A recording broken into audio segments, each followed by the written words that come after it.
تمام تعریفیں اللہ تعالیٰ جل مجدہ الکریم کے لیے، درود و سلام نبی کرم نور مجسم شفیع معظم احمد مجتبیٰ جناب حضرت محمد مصطفیٰ صلی اللہ تعالیٰ علیہ وسلم کی ذات والا صفات کے لیے حمد و صلوات کے بعد، عزیز دوستو، بزرگوں اور بھائیوں، انسان کھائے پیے سوئے جاگے تو اس کے جسم کی ضروریات پوری ہوتی ہیں، لیکن جب وہ اللہ کا ذکر کرتا ہے، نماز پڑھتا ہے، دعا مانگتا ہے، استغفار پڑھتا ہے، درود و سلام کے گجرے پیش کرتا ہے، تو پھر اس کی روحانی ضروریات پوری ہوتی ہیں۔ آج جس زمانے میں ہم وقت گزار رہے ہیں، لوگوں کی جسمانی ضروریات پوری کرنے کے لیے، غذائی ضروریات پوری کرنے کے لیے بہت سارے بندوبست کیے جا رہے ہیں، لیکن جتنا لوگ اپنی ظاہری ضروریات میں خود کفیل ہوتے جا رہے ہیں، اتنا ہی زیادہ وہ روحانی طور پر کمزور ہوتے جا رہے ہیں۔ گھنٹوں بیٹھ کر گپ شپ کرنے والے لوگوں کے لیے تھوڑی دیر بھی ذکر الہی کرنا مشکل ہو جاتا ہے۔ لمبی چوڑی باتیں کرنے والے، لمبے چوڑے دلائل دینے والے لوگ اور سمجھدار لوگ، سیانے لوگ عبادت کے معاملے میں سستی کرتے ہیں، عمل کے مسئلے میں کمزور ہو جاتے ہیں۔ تسبیحات کرنا، وظائف پڑھنا، درود و سلام پڑھنا، کم بولنا، سچی بات کرنا، صبر سے رہنا، شکر کو اپنانا، قناعت اختیار کرنا، حسد، بغض، عداوت سے بچنا، یہ لوگوں کے لیے مشکل ہو جاتا ہے۔ پھر اس کا نقصان یہ ہے کہ معاشرہ ایک عجیب سی بے سکونی اور بے قراری کا شکار ہے۔ جیب میں بہت زیادہ پیسے رکھنے والا، خوش شکل نظر آنے والا، پیٹ بھر کے روٹی کھانے والا شخص بھی ڈھونڈتا پھرتا ہے کہ آخر میں پریشان ہوں کیوں۔ آپ انسانیت کی تاریخ پڑھیں گے تو آپ کو معلوم ہوگا کہ انسان نے کبھی پتھر کی پوجا کی، کبھی معاذ اللہ چاند سورج کی، درختوں کی، بتوں کی پوجا کی۔ معاذ اللہ یہ غلط ڈائریکشن پہ تو چڑھ گیا، لیکن ایسا نہیں ہے کہ کوئی بندہ دنیا میں آیا ہو اور کسی کی اس نے عبادت نہ کی ہو۔ اس لیے کہ اللہ تبارک و تعالیٰ نے جس طرح ہمارے جسم میں کھانے کی طلب رکھی ہے، پینے کی طلب رکھی ہے، سونے کی طلب رکھی ہے، اسی طرح اللہ تعالیٰ نے عبادت کے لیے طلب رکھی ہے جسم میں۔ یہ تو ہوا کہ انسان گمراہ ہو گیا، غلط رستوں پہ چل نکلا، اس نے جھوٹے معبودوں کی طرف معاذ اللہ توجہ کر لی، لیکن وہ کسی نہ کسی کے سامنے جھکتا رہا، کیونکہ اس کے وجود میں طلب تھی، شوق تھا اسے کہ وہ عبادت کرے۔ اللہ تبارک و تعالیٰ جب مسلمان کو توفیق دے اور اللہ کی بارگاہ کی جانب وہ رجوع کرے، تو پھر اس کا رویہ یہ ہونا چاہیے کہ اس کی توجہ ہو اللہ کی جانب۔ ہمارے ہاں تسبیحات پڑھ لی جاتی ہیں اگر کبھی موقع ملے، لیکن وہ خاص انہماک، وہ خاص شوق، وہ خاص ذوق اللہ تبارک و تعالیٰ کی عبادت کا، ایک ہوتا ہے نماز پڑھنا، ایک ہوتا ہے اہتمام کے ساتھ نماز پڑھنا، یعنی ذرا وقت پہ اٹھنا، ذرا صحیح کر کے وضو کرنا، ذرا شوق سے مصلی بچھانا۔ ایک ہوتا ہے تسبیح پڑھ لینا، اور ایک ہوتا ہے ذرا تھوڑا سا شوق کے ساتھ اللہ کو یاد کرنا۔ آپ کبھی جو میں نے آیہ کریمہ پڑھی، اس کی آپ شان نزول دیکھیں۔ نبی کریم صلی اللہ تعالیٰ علیہ وسلم کے کچھ صحابہ اللہ کی محبت کے شوق میں حضور کی بارگاہ میں حاضر ہوئے، اور انہوں نے آ کے عرض پتہ کیا کیا؟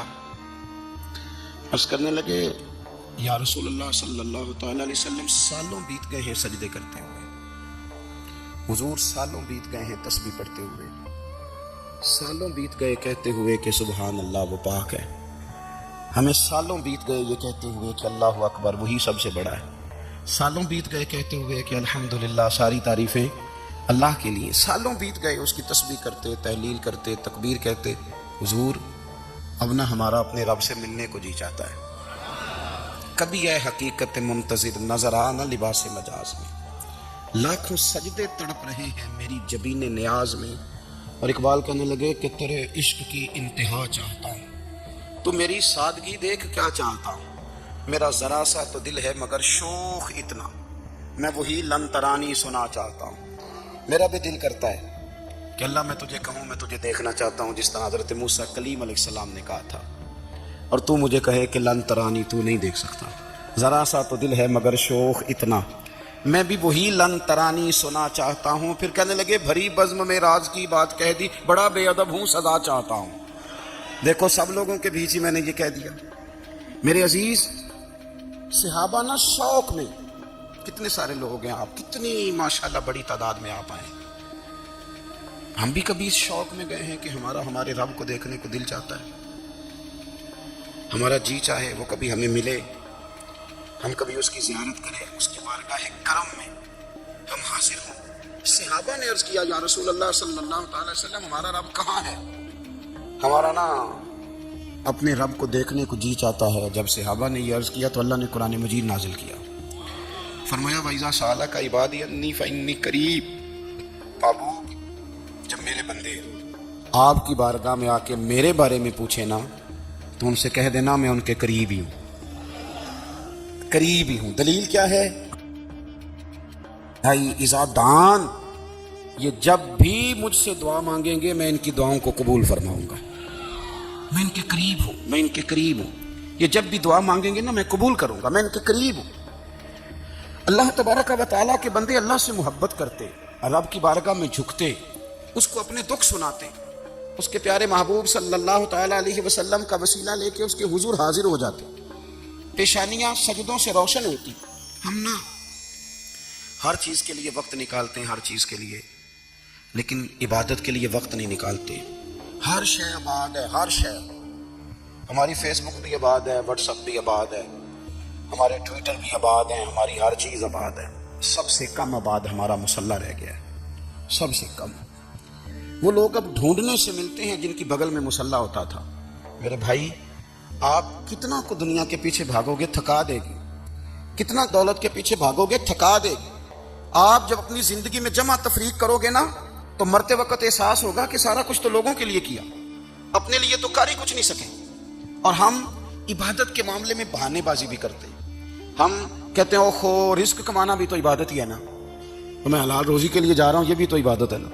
میری طرح کے لوگ کہہ دیتے ہیں کہ میں سویرے اٹھ کے مدرسے میں کچھ اسباق دیکھتا ہوں تو یہ بھی تو عبادت ہے، میں بیان کرنے کے لیے مطالعہ کرتا ہوں تو یہ بھی تو عبادت ہے نا، اتنے لمبے سفر کر کے ملک میں دنیا میں گھومتا ہوں تو یہ بھی تو میں عبادت ہی کر رہا ہوں۔ اب اسپیشل نفلوں کے لیے وقت کس طرح نکلے، اسپیشل کر کے تسبیح میں کیسے چلاؤں، میں سارا کچھ ہم بہانے بنا لیتے ہیں نا۔ میرا سوال یہ ہے کہ یہ ساری باتیں صحابہ کو، نبی کریم کو، دیگر لوگوں کو بھی تو پتہ تھی نا، لیکن آپ غور تو کریں 23 سال حضور کو وقت ملا، مختصر وقت ظاہراً تبلیغ کرنے کے لیے، پوری دنیا میں دین بھی پھیلانا ہے، گھر میں 11 ازواج ہیں، 4 بیٹیاں ہیں، ان کی اولادیں، سارے کام کاج بھی دیکھنے ہیں، لیکن سیدہ طیبہ طاہرہ حضرت عائشہ صدیقہ رضی اللہ تعالیٰ عنہ فرماتی ہیں سارا دن تبلیغ کرتے، ہر غلام کے دکھ سنتے، گھر میں آتے تو اپنے گھر والوں کا خیال کرتے، کام میں ہمارا ہاتھ بٹاتے۔ قربان جاؤں، کہتی ہیں زمانہ سارا سو جاتا لیکن آمنہ کے لال مصلی بچھا لیتے، دنیا سو گئی، ساری سب سو گئے، جو خدام تھے، وہ جو غلام تھے وہ سو گئے۔ صحیح مسلم نے لفظ ملیں گے، سیدہ پاک فرماتی ہیں او میرے نبی کے غلاموں، میں نے یہ رنگ بھی دیکھا ہے کہ حضور نے اتنا کھڑے رہے، اتنا قیام کیا کہ مقدس پیروں میں ورم آ گئے، سوج گئے پیر، اتنے بڑے۔ دل پہ ہاتھ رکھ کے نہیں بتا سکتا کہ میرے کبھی نماز میں پیر سوج گئے، کوئی نہیں بتا سکتا۔ بچوں کی روٹی کماتے تھک گئے بات الگ ہے، ہم سیر کرنے گئے تو تھک گئے بات الگ ہے، لیکن عبادت میں یہ بھی تو مسلم شریف ہے نا، یہ بھی تو دین ہے نا، یہ بھی تو حضور کی سنت ہے، یہ بھی تو وہ چیز ہے جو کریم کی آنکھوں کی ٹھنڈک ہے۔ سیدہ فرماتی ہیں پیروں میں ورم آ گئے، ساری رات ہی حضور نے نماز پڑھی اور ایک ہی آیت بار بار دہرائی۔ مسجد نبوی میں بلال حبشی نے فجر کی اذان دے دی اور حضور ابھی مصلی پہ تھے، کریم فارغ ہوئے، میں نے عرض کی یا رسول اللہ صلی اللہ علیہ وسلم آپ کے تو صدقے اللہ اگلے پچھلوں کے گناہ معاف کرے گا، تو آپ اتنی آہوزاری کیوں فرماتے ہیں؟ آپ تو شفیع ہیں، آپ تو انبیاء کے امام ہیں۔ تو حضور نے فرمایا عائشہ تم نے گنوایا ہے نا میرے اللہ کی مجھ پر کتنی رحمت ہے، افلا اکون عبدا شکورا، فرمایا اگر اس نے اتنی نعمتیں دی ہیں تو کیا میں اس کا شکر گزار بندہ نہ بنوں، میں شکر گزار بندہ نہ بنوں اس کا؟ پھر اگر اتنی نعمتیں اس نے دی ہیں، مجھے اتنا نوازا ہے، تو پھر میں اس کے سامنے سجدے نہ کروں؟ او میرے بھائی، بڑے قابل فخر لوگ ہیں ہم کہ ہم نبی پاک کے غلام ہیں. ہم قابل فخر ہیں کہ نبی کریم کے غلام ہیں. کیا کبھی اس غلامی کے شکرانے میں بھی 2 نفل پڑھے؟ یا اللہ تیرا شکر ہے تو نے ہمیں حضور کا غلام بنایا ہے. یاد رکھیں کہ اپنی روحانی زندگی کو آباد کریں، استغفار پڑھیں، تسبیحات کریں. حضرت عبداللہ ابن عمر رضی اللہ تعالیٰ عنہ حضرت عمر کے صاحبزادے ہیں، مکہ مکرمہ میں ان کی قبر ہے. میں نے جب انہیں پڑھا تو مجھے ان سے بڑا پیار ہو گیا. لیکن آپ کو پتہ ہے وہاں جا کے کسی شخص کا مزار تلاش کرنا یا پوچھنا ایک مشکل کام ہوتا ہے. تو ایک دفعہ میں مکہ شریف میں حاضر تھا تو ایک گاڑی والا ڈرائیور مجھے کہنے لگا کہ مولانا میں آپ کو جانتا ہوں، مجھے آپ سے محبت ہے، ایک بات بتاؤں آپ کو. میں نے کہا بتاؤ. کہنے لگے حضرت عبداللہ ابن عمر کی قبر دیکھنی ہے. میں نے کہا یہ تو نہیں کہہ رہا، یہ کسی نے بندوبست کرایا ہے، یہ اللہ نے تیرے دل میں بات ڈالی ہے، یہ ہو گیا تو لے چل مجھے. حضرت عبداللہ ابن عمر کو نبی پاک نے فرمایا تھا راجل صالح، یہ نیک بندہ ہے، یہ متقی آدمی. حضرت عبداللہ ابن عمر رضی اللہ تعالیٰ عنہ سیدنا فاروق اعظم رضی اللہ تعالیٰ عنہ کے صاحبزادے ہیں اور ان کی ہمشیرہ سیدہ حفصہ رضی اللہ تعالیٰ عنہ حضور کی زوجہ محترمہ. ایک دن اپنی ہمشیرہ سے کہنے لگے کہ نبی کریم صلی اللہ تعالیٰ علیہ وسلم گھر میں آئے نا، اور اگر حضور غم امت میں پریشان نہ ہوں، طبیعت کو حشاش بشاش دیکھو تو ذرا پوچھنا تو صحیح حضور کا میرے بارے میں کیا خیال ہے. پوچھنا تو صحیح کہ کریم کی بارگاہ میں میرا کیا مقام ہے، میرے بارے میں حضور کیا فرماتے ہیں. اب بہن کو کام بتائے اور بتائے بھی بھائی، اور پھر بہن وہ کام نہ کرے، یہ تاریخ میں ہوتا نہیں. حضرت عمر فاروق رضی اللہ تعالیٰ عنہ کی صاحبزادی ام المومنین رضی اللہ تعالیٰ عنہ فرماتی ہیں کہ میں تو بس منتظر تھی. انہوں نے تو کہا تھا نا کہ اگر تم حشاش بشاش دیکھو تو بات کرنا، لیکن حضور تشریف لائے، میری باری تھی، میرے گھر تشریف لائے، کھانا پیش کیا تو فوراً میں نے عرض کی حضور ایک بات پوچھنی تھی. تو حضور نے فرمایا پوچھئے.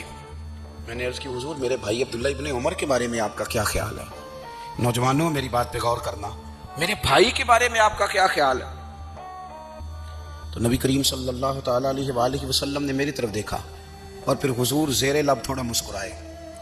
اور بریلی کے امام کہتے ہیں کہ حضور مسکرا دیتے تھے نا تو جو بڑا دکھی ہوتا تھا وہ بھی ہنس پڑتا تھا. اب سوال پیدا ہوتا تھا کہ پھر تو اس مسکراہٹ کے لیے انتظار کرنا پڑتا ہوگا کئی مہینے کہ حضور مسکرائیں تو رونے والے ہنسیں. تو اعلیٰ حضرت فرماتے ہیں نہیں، انتظار نہیں کرنا پڑتا، یہ مسکراتے رہنا تو حضور کی عادت ہے.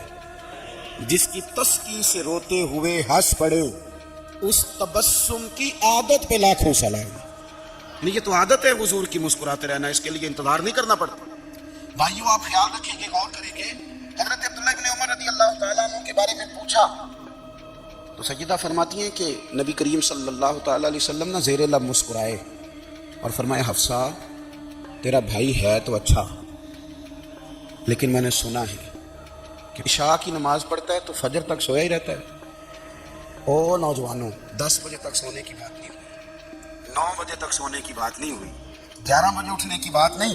حضور فرمانے لگے میں نے سنا ہے کہ عشاء کی نماز پڑھ کے سو جاتا ہے اور فجر تک سویا ہی رہتا ہے.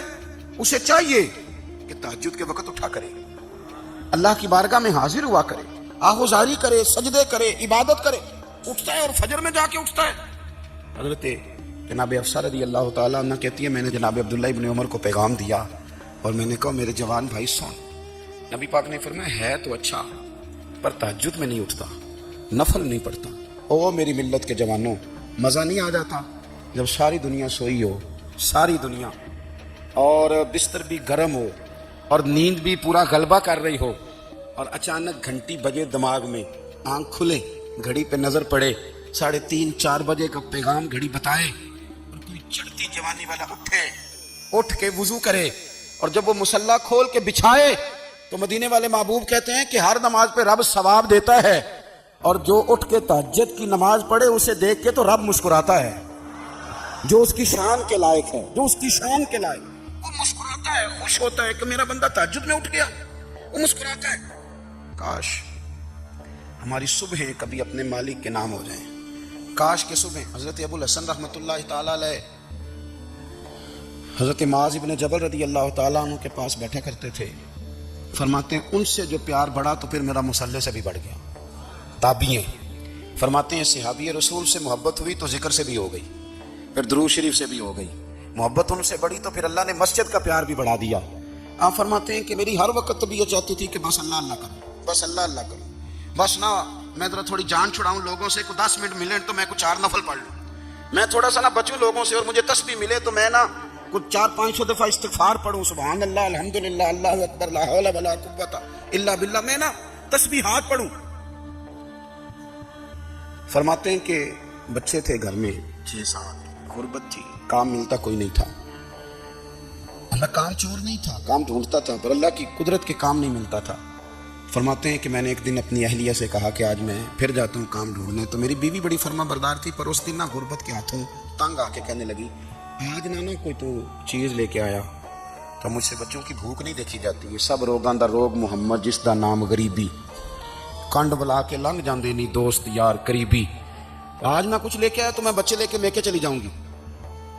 شیخ فرماتے ہیں کہ میں بڑا پریشان گھر سے نکلا، پر میں نے صبح سے لے کے زور تک کام ڈھونڈا، کام ملا کوئی نہیں، تو میرے دل میں خیال آیا چلو کام نہیں ملتا تو اللہ اللہ تو کرے نا، چلو بندوں کی مزدوری نہیں ملتی تو رب کریم کی عبادت ہی کرتے ہیں۔ فرماتے ہیں کہ میں نے نا فرات کے پانی سے وضو کیا، نہر کے، شدید دھوپ تھی، ساتھ ریت تھی اور ریت تپ رہی تھی، میں نے اپنا رومال وہیں مصلی کے طور پر بچھا لیا، اور فرماتے ہیں کہ زور سے لے کر عصر تک نماز پڑھی، دھوپ بھی پورے زور پہ، پر میرے سجدے کا ذوق بھی پورے زور پہ، فرماتے ہیں سورج بھی چمک رہا ہے اور رب کی عبادت کا ذوق بھی پورے زور پہ، میں سجدہ کروں تو پھر میرا اٹھانے کو جی نہ چاہے۔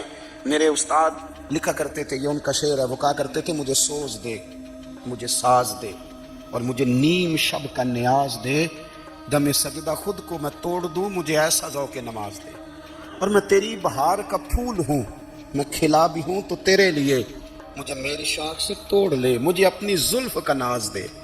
بھائی فرماتے ہیں کہ عصر تک میں نے نفل پڑھے، دل ڈھلنے لگا، عصر کی نماز پڑھی اور میں وہاں سے چلا۔ اب میں جب نکلنے لگا تو دل میں خیال آیا کہ چھوٹی چھوٹی دیواریں ہیں گھر کی، بغیر کچھ لیے جاؤں گا تو بیوی دور سے دیکھے گی تو شور کرے گی کہ پھر خالی ہاتھ آ گیا ہے۔ کہتے میں نے اپنے اسی رومال میں جس میں میں نے نماز پڑھی تھی نا، رومال میں کی عقیدہ پنجابی جسافہ کہتے ہیں، اسی میں نا میں نے کچھ ریت بھر لی کہ وہ دور سے دیکھے گی تو سمجھے گی کچھ لے کے آیا ہے، چلو جا کے اسے بتا دوں گا کہ آج پھر مزدوری نہیں ملی۔ کہتے ہیں وہ ریت لے کر جب میں گھر میں گیا تو پہلے بیوی دروازے پہ کھڑی ہوتی تھی، پوچھتی تھی خالی ہاتھ آ گئے ہو؟ آج میں نے دیکھا تو ہے ہی کوئی نہیں۔ فرماتے میں اندر داخل ہوا، سلام لیے، کونے میں نے وہ رومال رکھ دیا اور میں نے آواز دی کہ بھلی مانس کہاں ہو؟ تو وہ کہنے لگی آپ منہ ہاتھ دھو لیں، میں روٹی لے کے آئی۔ میں نے کہا روٹی کہاں سے آ گئی؟ یہاں تو کئی دنوں کے فاقے، تو کئی دنوں کی غربت ہے، یہاں تو اس گھر میں تو فقیری ہے۔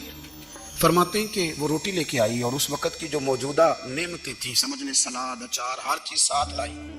میں نے کہا کہ بچے کہاں گئے؟ کہنے لگی وہ کھانا کھا کے کھیلنے گئے، آپ کھانا کھا لیں آ جاتے۔ کھانا اس نے چن دیا۔ میں نے حیرت انگیز لہجے میں ساری نعمتیں اپنے دسترخوان پہ دیکھ کر کے بیوی سے پوچھا یہ کہاں سے آیا کھانا؟ بچوں کو تو نے کہاں سے کھانا کھلایا؟ یہ سارا کچھ کیسا ہے؟ کہنے لگی پتہ نہیں آج آپ کس کریم کی مزدوری کرنے چلے گئے تھے، پتہ نہیں کس کریم کی، میرے گھر میں تو اتنی نعمتیں آئی ہیں کہ مجھ سے سنبھالی نہیں جا رہی، اتنا اناج ہے، اتنا گندم ہے، کس کریم کے دروازے آج چلے گئے تھے؟ یہ کہتے کہتے وہ اٹھی اور اٹھ کر کے کہنے لگی پہلے بڑا کچھ آیا تھا، اب کیا لے آئے ہو؟ اور جا کر کے نا اس نے وہ ریت والا رومال کھولا، کہنے لگے میں تو لے کے آیا تھا ریت، تو میرے رب نے اسے بھی سونے اور ہیرے بنا دیا تھا۔ جب آپ کی توجہ اللہ کی جانی، میرے نبی پاک صلی اللہ تعالی علیہ وسلم نے فرمایا ہر چیز اپنے رب سے مانگ، ہر چیز مانگ، ہر چیز مانگ۔ یا رسول اللہ کیا کچھ؟ میرے محبوب نے فرمایا تیرے گھر میں نمک بھی ختم ہو جائے تو وہ بھی اپنے رب سے مانگا کر، تو مانگنا وہ تجھے دے گا، تو اس کی بارگاہ میں کشکول طلب دراز تو کرنا۔ اور ترمذی شریف میں عجیب لفظ ہے، رسول کائنات نے فرمایا، رب کریم فرماتا ہے جب میرا بندہ ہاتھ اٹھاتا ہے نا تو مجھے حیا آتی ہے کہ میں خالی کیسے لوٹا دوں اس کے، اتنے بڑے بادشاہ کی بارگاہ میں۔ او بھائی لوگوں سے عزتیں تلاش کرتے ہو تو وہ کیا تمہیں عزت دیں گے؟ وہ تو کل اچھا کہتے ہیں پرسوں برا کہنے لگ جاتے ہیں۔ لوگوں کے سامنے گڈ بک میں آنا چاہو گے تو وہ تو سویرے تمہارے بارے میں کچھ کہیں گے، شام کچھ اور کہیں گے۔ اپنی روحانی زندگی آباد کریں، اپنے مسلح کو وقت دیں، اور دنیا سے چھپ کر، اس موبائل کو بند کر کے اور اپنے آپ سے بھی چھپ کے اور تنہا ہو کے چھپا کے سارا کچھ اپنے آنسو اپنے رب کی بارگاہ میں پیش کریں، اس کے حضور حاضری دیں۔ سنو نا ترمذی کی حدیث اور اسے یاد رکھنا، نبی پاک علیہ السلام نے فرمایا اپنے دکھ لوگوں کے سامنے نہ بیان کرنا, سیٹھوں نوابوں کو نہ بتاتے پھرنا, دنیا داروں کے سامنے جا کے نہ رونا کہ میں تکلیف میں ہوں. پر میں اگر دنیا داروں کو دکھ بتاؤ گے رب تمہیں کبھی غنی نہیں کرے گا. اور لوگ ہیں کہ الٹا مذاق اڑائیں گے. آپ کی جس سے بڑی پکی یاری ہے نا, پکی, وہ تب تک پکی ہے جب تک آپ نے 50,000 مانگا نہیں. اور جس وقت آپ نے کہہ دیا کہ میں مجبور ہوں میری مدد کر, تو پھر ختم ہو گئی دوستی. لوگوں کی تعلقات آپ کے ساتھ تب تک ہیں جب تک آپ ان سے کوئی ضرورت وابستہ نہیں کرتے. کریم محبوب فرمانے لگے بندوں کے سامنے دکھ نہ بیان کرنا, اللہ تجھے کبھی غنی نہیں کرے گا. تو اپنے دکھ اپنے رب کو بتا, تو دعائیں مانگ, تو اس کی بارگاہ میں حاضر ہو, تو اس کے حضور عرض کر. فرمایا اپنے دکھ اپنے رب کو بتا, وہ جلدی کرے یا دیر سے کرے تجھے ساری دنیا سے بے نیاز کر دے گا, تجھے کسی کا محتاج نہیں رہنے دے گا. اپنے مسلح کو, اپنی دعاؤں, ایک بزرگ فرماتے ہیں میں نے دعا مانگنے کا طریقہ اپنی بیوی سے سیکھا. دعا مانگنے کا طریقہ اپنی, سیکھنے والے تو اپنے بچوں سے بھی سیکھ لیتے ہیں, سیکھنے والے تو ہر ایک سے سیکھتے ہیں. وہ کہتے ہیں میں نے دعا مانگنے کا سلیقہ اپنی بیوی سے سیکھا ہے. حضرت وہ کس طرح؟ فرمانے لگے میری بیوی نے نا مجھے کوئی کام بتایا, کچھ پیسوں کی ضرورت کے لیے کہا, تو میں نے اسے کہا کہ بھئی ابھی میرے پاس نہیں ہے, کچھ دنوں میں آتے ہیں تو میں دے دوں گا. عورتوں کی عادت ہوتی ہے وہ بار بار یاد کراتی ہیں. 2-4 دنوں کے بعد پھر اس نے کہا حضرت وہ میں نے کہا تھا کچھ پیسے, میں نے اسے کہا کہ ابھی میرے پاس نہیں ہے, کچھ دنوں میں ملتے ہیں تو میں تمہیں دے دوں گا. اس نے کچھ دنوں کے بعد پھر کہا حضور وہ میں نے کچھ پیسے کہے تھے. فرماتے میں نے ڈانٹ دیا, میں نے کہا کہ کیا تو روز مجھے شرمندہ کرتی ہے, کہا نا میرے پاس نہیں ہے, ہوں گے تو دے دوں گا, تو روز یاد کراتی ہے. فرماتے اس نے پہلے تو میری ڈانٹ کو سہا, پھر میرے سخت جملوں نے اس کی آنکھوں میں آنسو پیدا کر دیے, پھر اس نے اپنے آنچل میں اپنے اس دکھ کو سمیٹا, اور پھر اس نے ایک جملہ کہا تو میں رو پڑا, اور مجھے اپنے رب سے مانگنے کا طریقہ آ گیا. مجھے کہنے لگی حضرت جی آپ نے ڈانٹ دیا, میں نے سہ لیا, پر آپ ہی میرے شوہر ہیں, بتائیں نا آپ سے نہ کہوں تو میں کس سے جا کے کہوں. فرماتے ہیں میں رو پڑا, اور میں کھل کے رویا, اور میں تڑپ کے رویا, اور پھر میری سسکیاں بند گئیں. تو مجھے کہنے لگی آپ کو کیا ہوا؟ میں نے کہا مجھے بھی دعا مانگنی آ گئی ہے.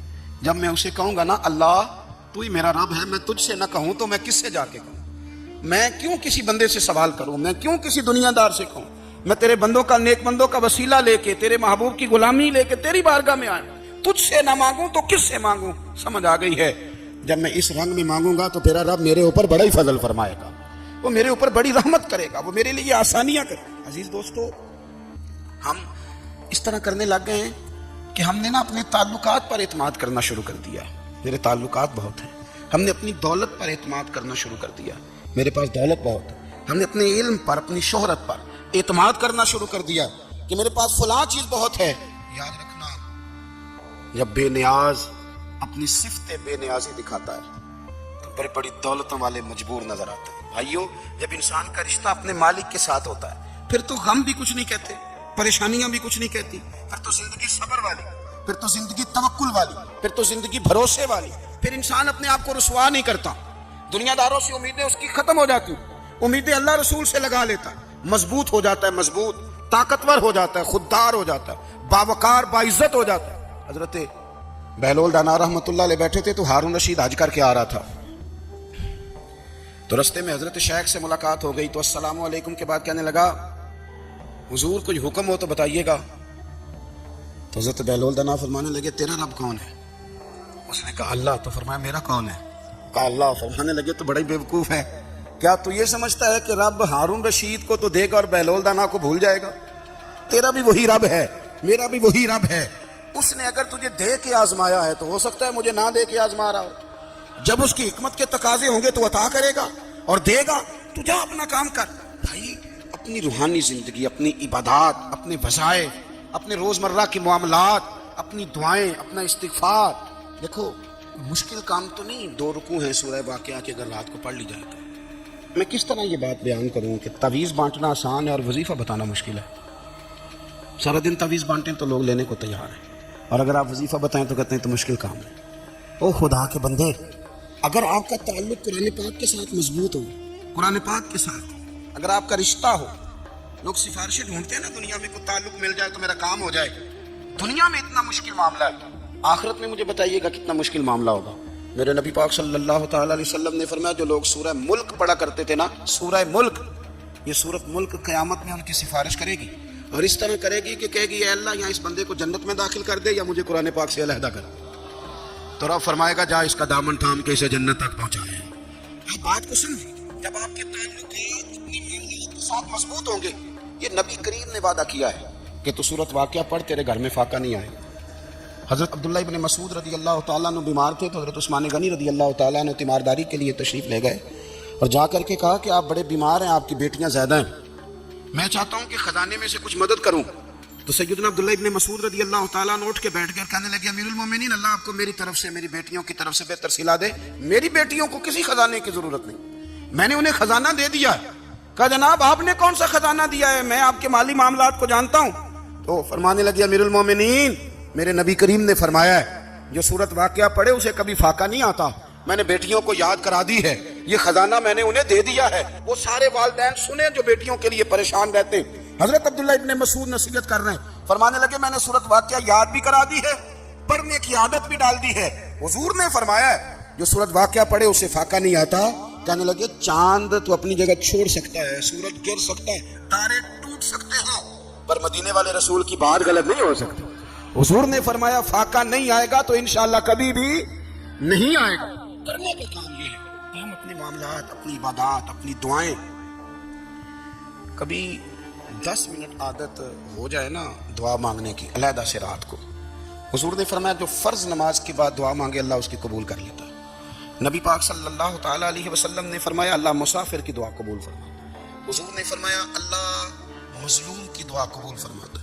حضور نے فرمایا بیمار سے دعا کراؤ اللہ اس کی دعا قبول فرماتا ہے. میرے نبی پاک نے فرمایا ماں باپ جب بھی اولاد کے لیے ہاتھ اٹھائیں, ویسے تے بلے شاہ تو آسمانی اٹھ دیا ہی پھڑ دیں, جڑا گھر بیٹھا انہوں بڑھیا ہی نہیں.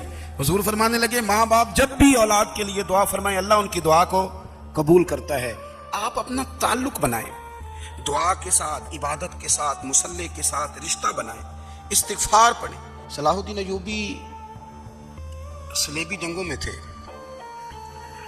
رات کو مسجد اقصی میں نماز پڑھی تو پریشان تھے. ایک بزرگ سے ملاقات ہوئی تو وہ کہنے لگے کہ آپ بڑے پریشان ہیں. کہنے لگے حضور پریشان اس لیے ہوں کہ پہلے ہی مسلمان کمزور ہے, اب میں نے سنا ہے دشمن کا ایک بحری بیڑا وہ جنگی سامان سے بھرا ہوا آ رہا ہے, اب ان کے پاس اور تلواریں اور نیزے آ جائیں گے, مسلمانوں کے پاس پہلے ہی وسائل کی کمی ہے, پریشان ہوں کس طرح کر کے مقابلہ کریں گے.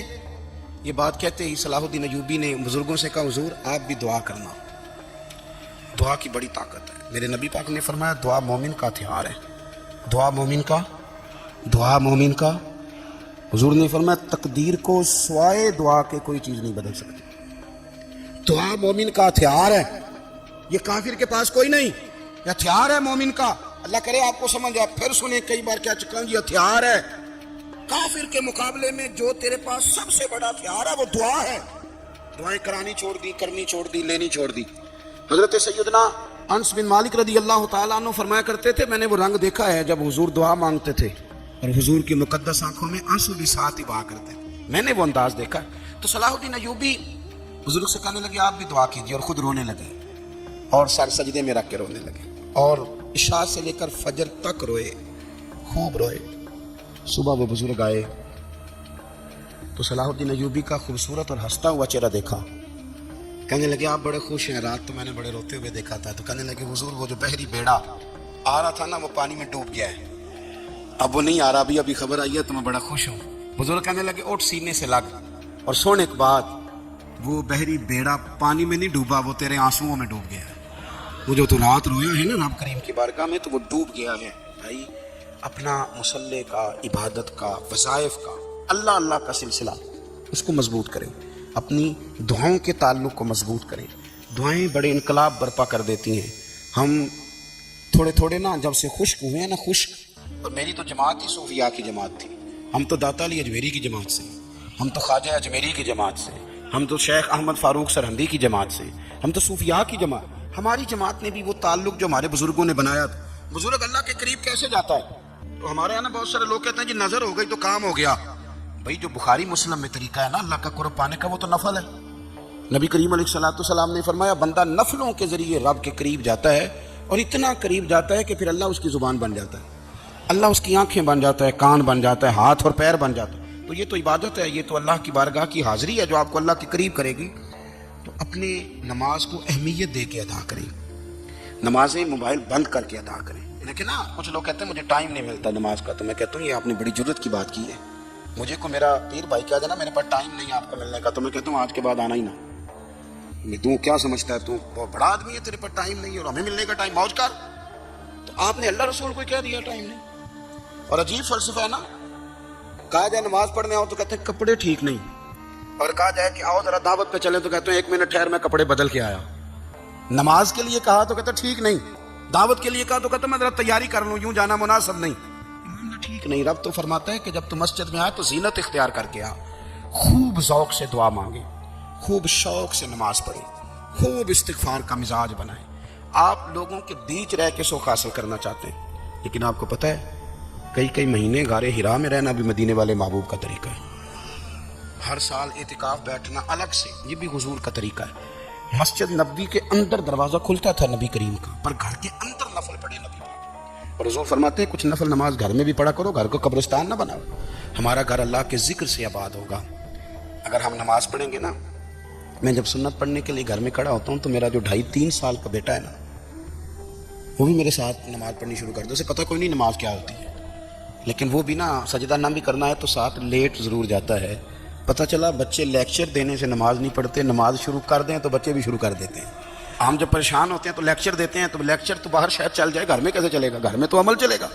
تو میرے عزیز، آج کے اس روحانی اجتماع میں ہمارے دوستوں نے جو محنت کی، ہم نے بار بار اپنی نیت سے پوچھا، خدا ہمیں معاف کرے اگر کوئی ذاتی شہرت ہے، کوئی ہمارے ذاتی مفادات ہیں، رب ہمیں ہدایت دے۔